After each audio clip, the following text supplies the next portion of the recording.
we've invested into 12 companies, and we've said no to about 1,300. Okay. Okay. There's a reality check for people that are looking for VC money. Can you give a couple of tips on on pitching? Like what common mistakes do you see, or common reasons why you would say no? You touched on it a little bit, but common mistakes in the pitch. Just talk to us about all those common reasons you're like, no.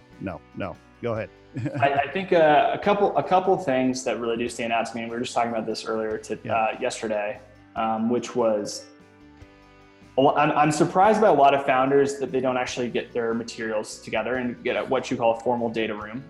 So, having your financial model, your pitch deck all finalized, your cap table for me to see, like, when you're approaching, an institutional investor, those are things that you would probably want to have figured out at some level. Mm-hmm. The other thing is, the quality of pitch decks are usually not super high, in the sense that way too much text. I remember a pitch deck is just something to pique my interest. It's not supposed to be the explanation. I'm going to get that from you on a call.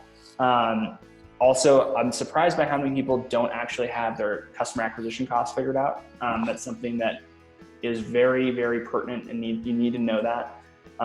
Great tip.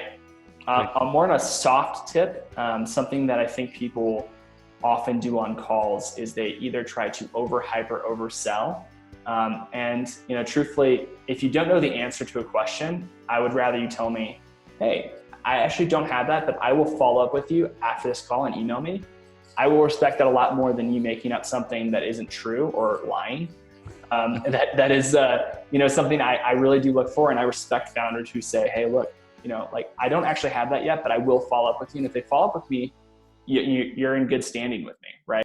The Riderflex podcast features entrepreneurs, business executives, and the stories behind how they got there, as well as daily tips on career advice and job interviews.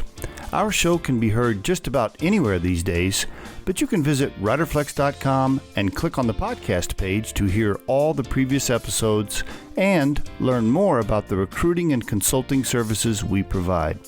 Contact us at the email address info@riderflex.com or 888-964-5876.